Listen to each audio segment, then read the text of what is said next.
तो इस वक्त की सबसे बड़ी खबर यह है कि पाकिस्तान में जो संवैधानिक संकट खड़ा हुआ है उस पर सुप्रीम कोर्ट ने अपना फैसला रिजर्व कर लिया है और रात 8 बजे पाकिस्तान सुप्रीम कोर्ट अपना फैसला सुनाएगी। लेकिन इस बीच पाकिस्तान के चुनाव आयोग ने राष्ट्रपति को एक खत लिखा है जिसमें कहा है कि परिसीमन के बाद चुनाव करवाए जाएंगे, इसीलिए 3 महीने में चुनावी प्रक्रिया पूरी नहीं हो सकती।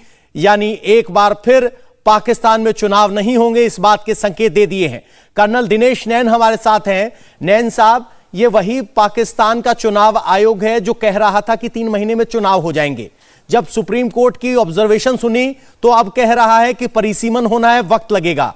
तो पाकिस्तान में कोई ऐसा इंस्टीट्यूशन है जिसमें कोई भरोसा कर सके या सब हवा देख के तय करते हैं? देखिए, धज्जियां उड़ाई गई हैं पवन पूरे के पूरे पाकिस्तान के आईन की, यानी इनके कॉन्स्टिट्यूशन की।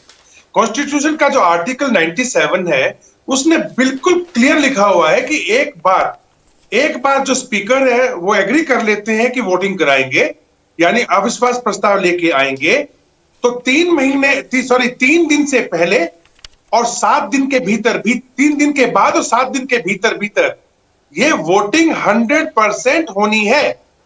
अगर ये नहीं होती है तो ये कॉन्स्टिट्यूशन का ब्रेकडाउन है, यानी आईन का जो है उसके साथ खिलवाड़ माना जाएगा। अब देखना यह है कि जब इनको फवाद चौधरी जो है इनके पाकिस्तान के, ये जो कि कानून मंत्री हैं, इनको इमरान खान ने ड्यूटी दिया था ये काम कराने का, लेकिन आसद कैसर जो कि स्पीकर है वहां के, उन्होंने सरेआम मना कर दिया था कि मैं नहीं करने वाला ऐसा, मैं इसको पोस्टपोन नहीं कर सकता वोटिंग को।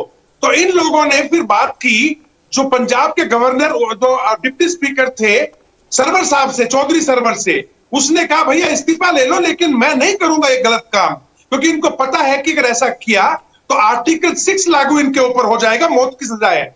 इसके बाद किसी प्रकार से करके इन्होंने कासिम सूरी को डिप्टी स्पीकर को तैयार किया। ड्रामे के तहत फवाद चौधरी जो है वो खड़े हुए वोटिंग से पहले, बोला देखो जी आर्टिकल 5 का जो इनका उन्होंने एक हवाला दिया, कहा कि ये तो अगर ऐसा करेंगे तो आर्टिकल 5 का उल्लंघन हो जाएगा, ये तो बेवफाई है पाकिस्तान के साथ में, ये जो 197 लोग कर रहे हैं, यानी गद्दार करार उनको दे दिया।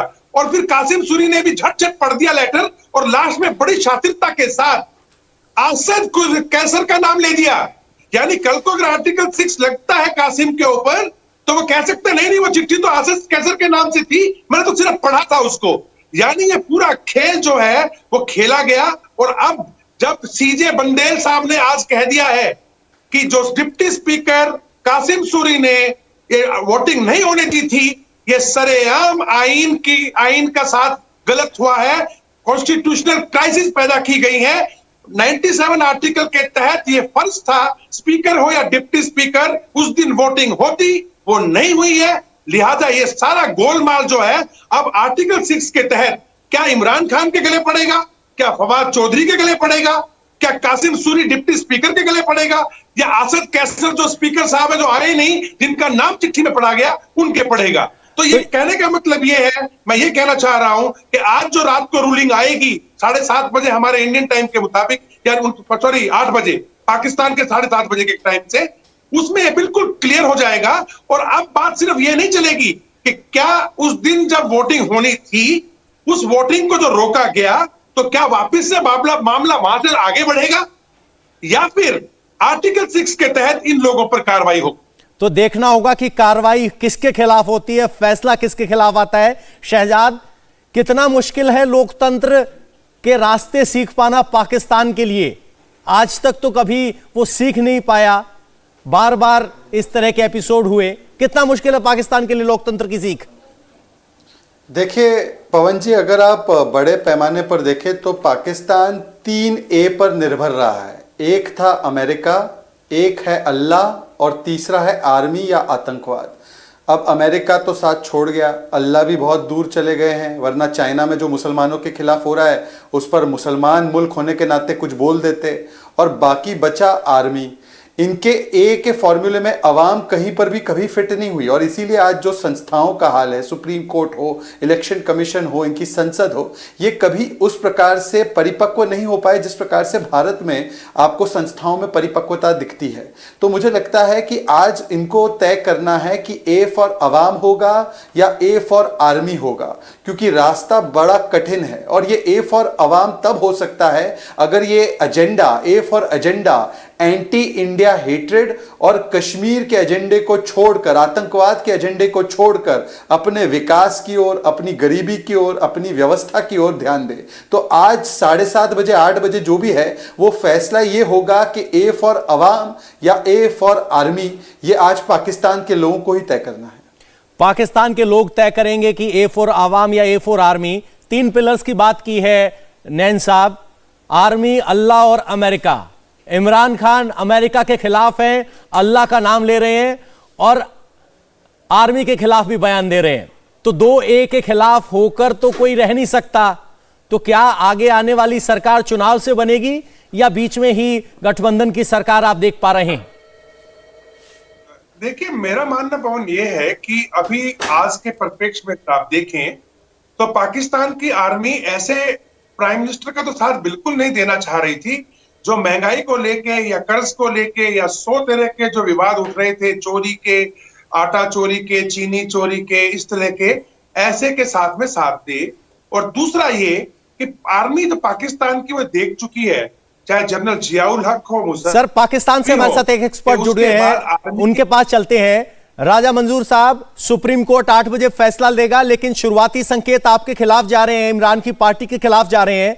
क्या उम्मीद है आपको सुप्रीम कोर्ट से?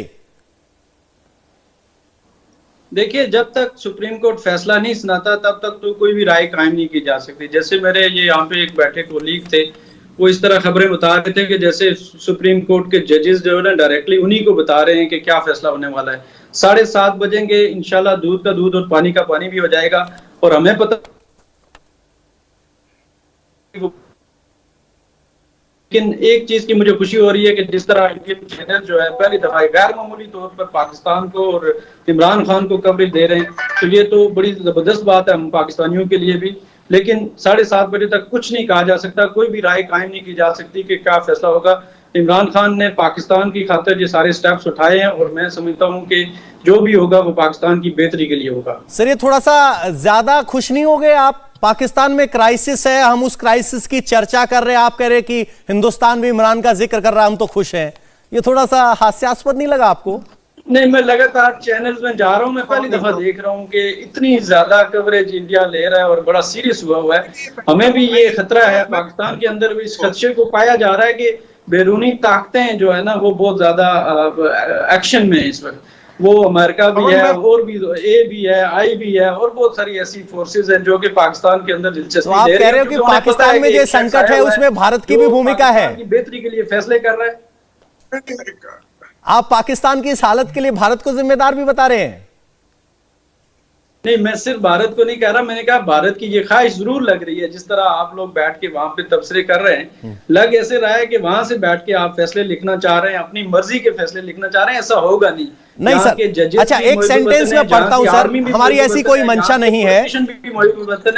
और वो पाकिस्तान की बेहतरी को जानते हैं और पाकिस्तान को कैसे आगे लेके जाना है उनको बेहतर पता है। सर, हमारे पास ये जानकारी आ रही है, आप बताइए सही है कि गलत है। सुप्रीम कोर्ट के चीफ जस्टिस अता बंदियाल ने कहा है कि यह बात साफ है कि 3 अप्रैल को नेशनल असेंबली के डिप्टी स्पीकर ने अविश्वास प्रस्ताव को खारिज किया, वो पूरी तरह से गलत था। ये ऑब्जर्वेशन दी है। देखिए, मुख्तलिफ जजेस ने मुख्तलिफ कमेंट्स किए हैं। जो फैसला जो महफूज हुआ है, बहुत सारे जजेस, उनमें से 1-2 जजेस ने यह भी कहा है कि सुप्रीम जो पार्लियामेंट के अंदर जो कार्रवाई होती है उसको चैलेंज नहीं किया जा सकता। जो स्पीकर की जो रूलिंग है वो कभी भी ज़ेरे बहस आ ही नहीं सकती सुप्रीम कोर्ट में। तो ये तो एक मुख्तलिफ एंगल्स हैं, मुख्तलिफ एंगल्स पे जब बातचीत होती है तो वो एक कमेंट्स पास होते हैं। कमेंट्स कभी भी फैसला नहीं होता। फैसला तो जो महफूज हुआ है, जो सुनाया जाएगा, उसके बाद जी बिल्कुल हम समझते हैं उन्होंने क्या कहा है। इंडिया टीवी हर वक्त हर जगह डाउनलोड करने के लिए सर्च करें India TV news Google play store या ऐप स्टोर पर।